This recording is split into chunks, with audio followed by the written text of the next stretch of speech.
Non ci sono indagati né ipotesi di reato nel fascicolo aperto dalla Procura di Venezia. Il pubblico ministero dovrebbe decidere in queste ore se disporre o meno l'autopsia sul corpo del piccino. Le indagini da parte delle forze dell'ordine intanto continuano per accertare cosa sia accaduto in quegli istanti fatali quando Carlo è entrato in acqua ed è sparito fra le onde. Si stanno ricostruendo attraverso le testimonianze dei turisti e dei bagnini quei minuti terribili quando la mamma Dana ha urlato per chiedere aiuto. I genitori distrutti si sono chiusi nel dolore, abbracciati da parenti ed amici. Il funerale del piccolo Carlo sarà celebrato dopo il nulla osta da parte della magistratura.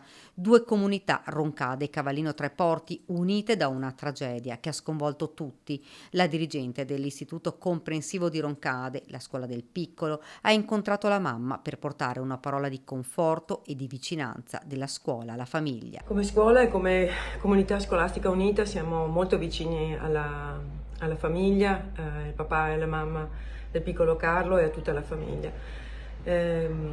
Sarà un nostro impegno perché il senso della scuola in questo momento è proprio la vicinanza tra di noi, l'empatia, l'amore, la disponibilità, la solidarietà, il rispetto per tutto quello che è avvenuto, che è una cosa tragica. La voce, rotta dall'emozione, si incrina ricordando questo bambino solare e pieno di vita. Sarà un nostro impegno ricordarci e non dimenticarci di Carlo anche per il futuro. Abbiamo in mente delle iniziative che vorremmo porre in essere proprio per non dimenticarci mai di lui. La scuola ha organizzato un incontro online per i genitori dei bambini della scuola dell'infanzia di San Cipriano, i piccoli compagni di Carlo, per l'elaborazione del lutto, mentre la raccolta fondi promossa da alcune amiche della mamma di Carlo ha raggiunto in un giorno e mezzo 20.000 euro, quasi 1.000 le donazioni, segno della solidarietà e della vicinanza di tante persone. A Cavallino Tre Porti, nella spiaggia dove è avvenuta la tragedia, rimane quel silenzio surreale e il via vai dei turisti che lasciano lungo questa barriera di scogli un pensiero, una candela o una preghiera, e i bagnini sconvolti che guardano quel mare che si è portato via per sempre il piccolo Carlo.